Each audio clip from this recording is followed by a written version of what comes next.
Hello， 大家好，我係 Kimchi 啊。咁我知道嚟緊呢一個舞台劇咧係拍關於乒乓球主題嘅。咁我知道班演員咧其實係對乒乓球咧冇乜基礎嘅，所以我諗住直擊佢哋咧，睇佢哋特訓係點，同埋順便咧將乒乓球嘅樂趣咧帶俾佢哋。咁事不宜遲，直擊佢哋後台先 ，Let's go。Hello， 導演你好，你好。Hello， 你好 ，Kimchi 你好。你好，你好。好感謝你今次嘅邀請啦。咁一陣間咧，我會將乒乓波嘅挑戰咧考驗你班演員嘅，有冇信心先？有信心。係啦，咁我希望俾觀眾見到佢哋嘅特訓成果，好唔好？好 ，Let's go。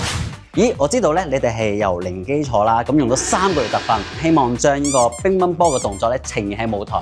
咁不如你哋簡單介紹下俾觀眾認識下先。我係黃潔儀，我喺今次呢個戲入面咧係做方嘉怡，係一個乙組女子削球手嚟嘅。我係羅堅，我係飾演佢嘅教練嘅，咁我角色係李岳。我叫家輝，咁戲裏面咧，我係一個喺街場度賣乒乓波板啊、租板俾人嘅一個隱世好神秘嘅人。係啊，你都好神秘啊！你而家戴埋口罩。咁好啦，我亦都知道技術顧問係阿子穎啦。咁子穎大家都一啲都唔陌生㗎啦。咁你教呢班演員咧，其實難唔難咧？我想問。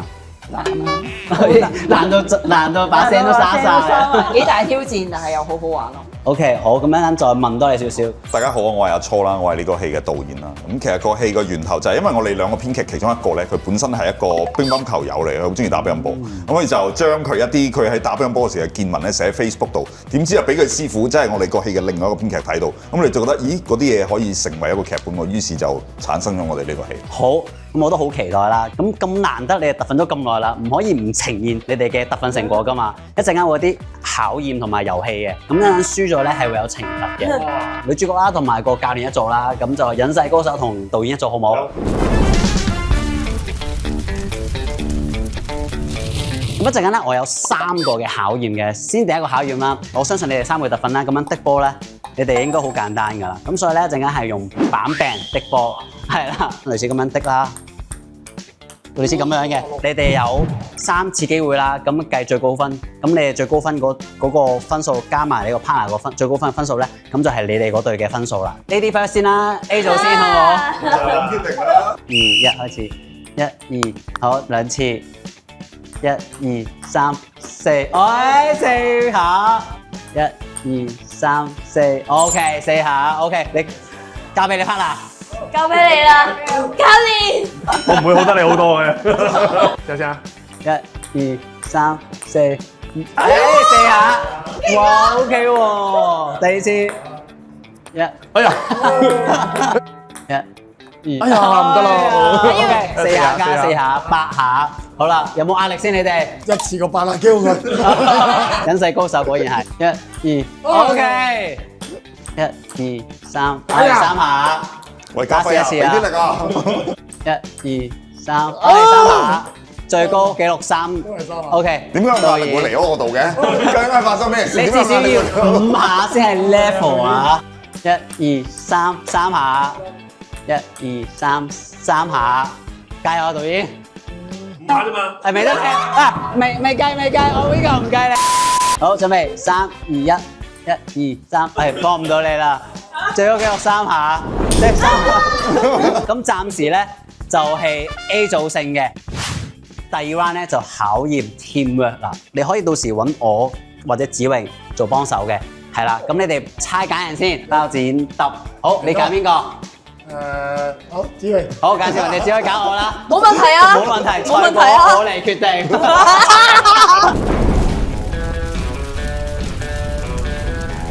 咁一陣間咧就係點樣叫做互傳咧？咁可能我哋企呢度，一個企呢度，我傳俾教練，教練傳俾我，我傳俾教練。咁之後第4下入就係你就係一個樽，我要入到去呢個樽。咁第5球必須要入到個樽，咁就1分鐘，究竟可以入到幾多球？3個做咩角色自己冚啦。咁我覺得最重要咧都係呢一個角色噶啦，我覺得係。開始。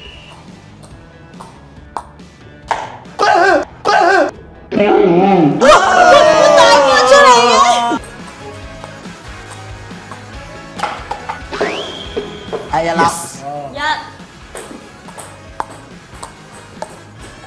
1、2。我個建議係咧，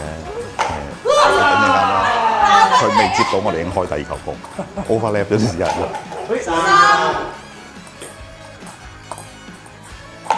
3、4、5。7、 7、 8、你嘅停，夠鐘，夠鐘，夠鐘。唉夠啦，好快9球，OK ，OK， OK。 3、2、1，開始。3、4，唉，一粒，兩粒。誒，你仲唔計呢個？你都未打完你就走。3粒。4粒。2。咩笑？ 3、4， 30秒之後，4、5粒，最後20秒，6粒、7粒、8、7、6、5秒，4、3、2、1，完，幾多啦嘛10啊，10即係8啊！睇 payback，睇咩咩？睇 payback。誒，經過一番激烈嘅戰鬥之後咧，兩組咧都係打和，係啦，迫不得已，我哋要去到我哋最後一個環節，就係左推右攻。咁我哋咧派20個波，咁你睇下喺指定區域仲有幾多球啦？反手打去反手位，正手打去正手位。OK， 事不宜遲，準備開始。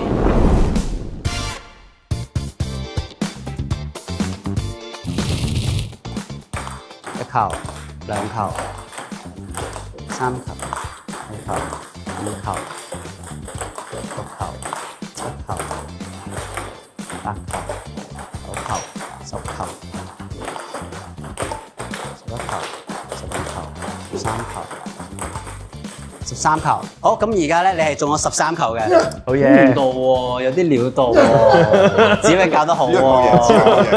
好，係導演輪到你啦，唔好掛住講啊你。準備3、2、1，開始。1球、2球、3球、4球、5球、6球、7球、8球、9球、10球、11、12、13、14、15、16、17、17。A 組嘅第一個人代表3、2、1，開始。1球、2球、3球、4球、5球、6球、7球、8球、9球、10球、11球、12球、12球、13球、14球、15球、16球、17球、17球。好啦，呢個最抽得嘅女主角嚟，準備3、2、1，開始。1球、2球、3球、4球、5球、6球、7球、8球、9球、10球、11、12、13、14、15、16、17、18。厲害厲害厲害！好緊張。仲要佢派快啲。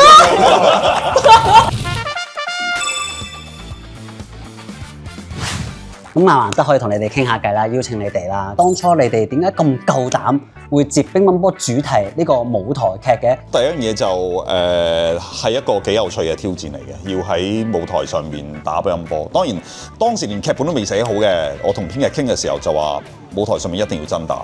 當觀眾係入嚟睇一個 live show， 一個真人表演嘅 show 嘅時候，我覺得我哋係一個關於乒乓波題材嘅戲，冇理由我唔真打。所以聯絡啲演員就喂，我哋要練波啊！咁我哋又揾到子榮啦，幫我哋訓練啲演員啦。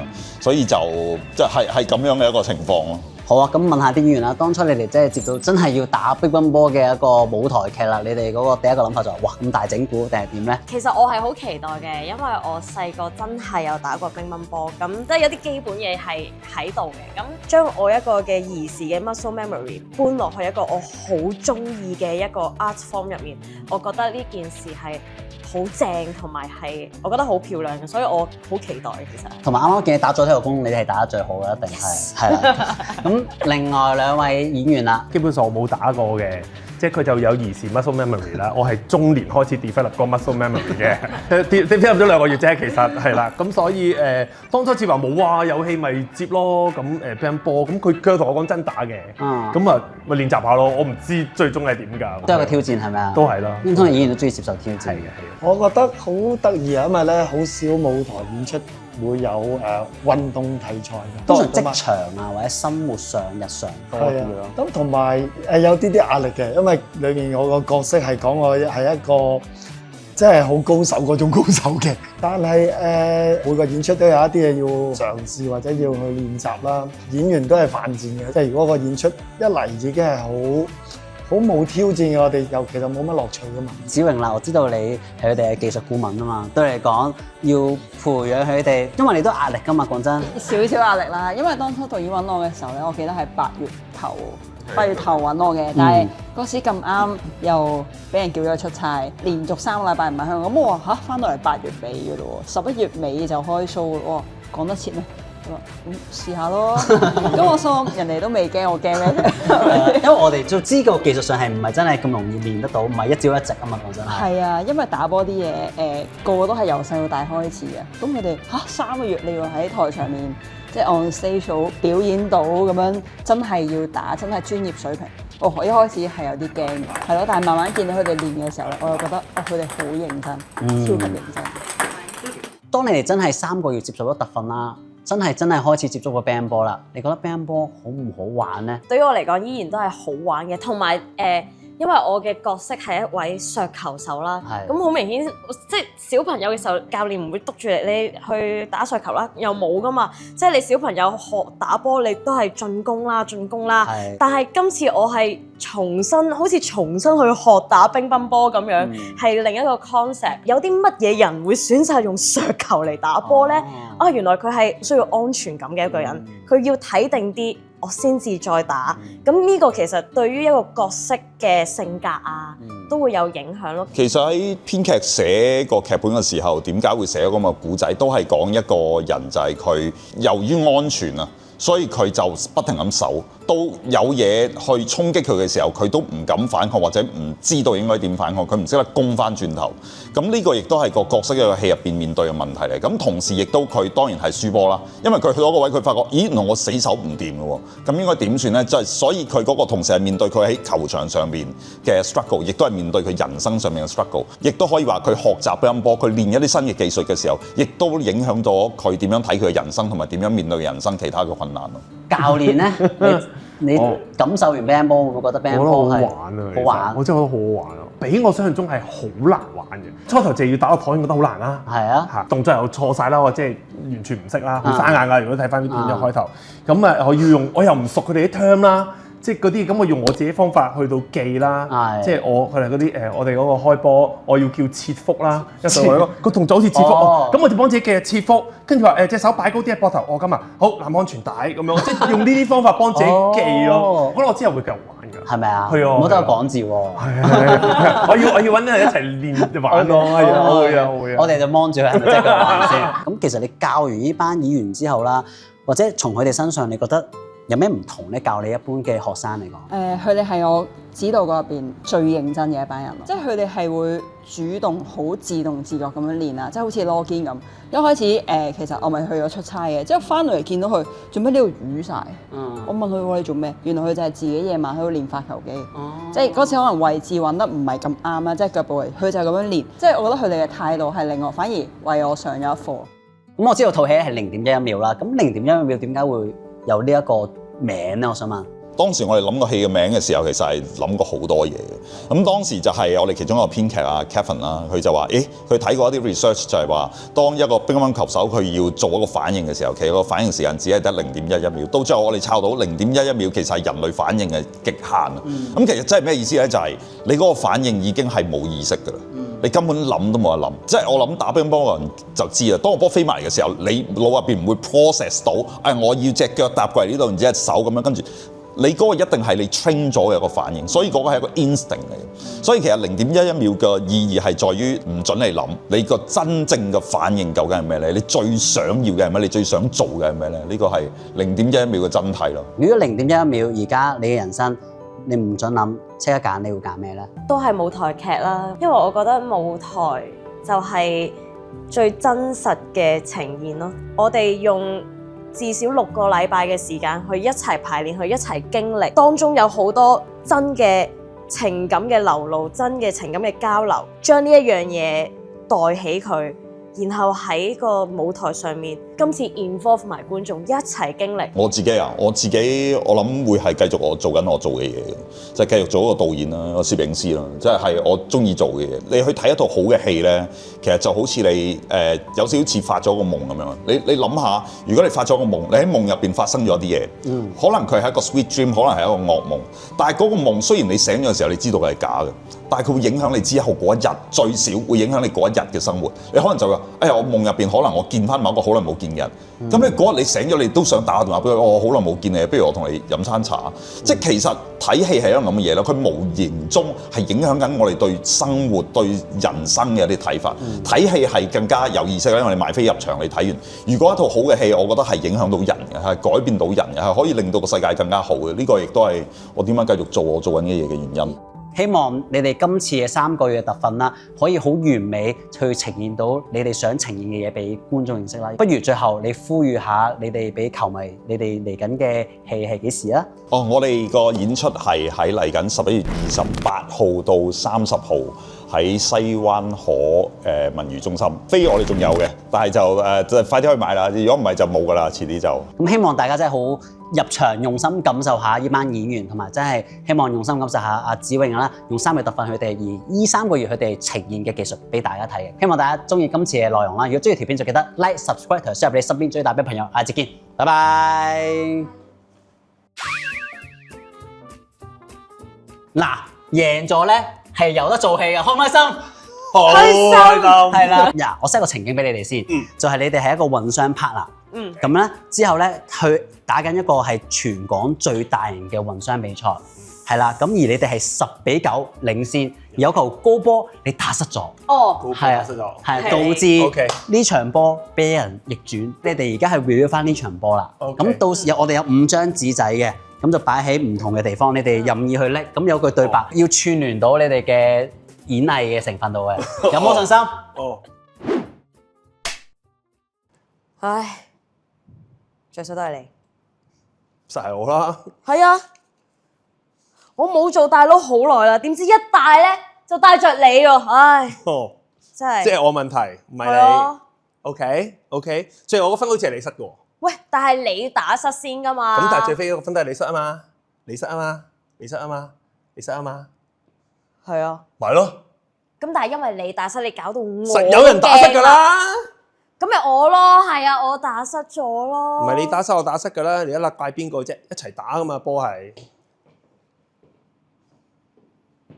哇，係咁近做咩？行開啲咯。係啊，因為你把口好臭啊。我以為我個身臭啲添。就係因為嗰個身咁臭，唉，搞到我好驚。喂 BB 啊！吓？係，你講啦。不如我哋唔好再打乒乓波啦。吓？係啊。咁唔打乒乓波可以做咩啊？唔打乒乓波咪去教波咯，好嘛 ？No， 我唔教波噶喎。我話俾你聽，打乒乓波唔好，教波都唔好。我哋一齊訂閱港兵啊！訂閱港兵，我覺得好啲。都好。嗯。因為一路睇港兵，我哋可以繼續儲多啲經驗，睇人哋點打。冇錯，睇人哋點樣輸先。冇錯。攞翻啲自信。冇錯，睇人哋點樣輸，同埋睇下佢哋點樣打。我哋要睇穿人哋先可以識打波㗎嘛，係咪？見到人哋贏嘅時候就戥人哋高興。冇錯。見到人哋輸嘅時候就戥人哋傷心。冇錯。心理調節翻一輪先。冇錯。我一於咁話。好，我哋就用1年嘅時間。訂閱港兵。訂閱港兵。係，但係訂閱港兵之前咧。係。有啲肚餓。係。不如我哋去買餸啊。好啊，買完餸之後我哋去食飯，食完飯就訂閱港兵啦。好啊，其實而家訂啦。好啊。嚟，你食咩好啊？食唔理啦，訂咗港兵先啦。好啊。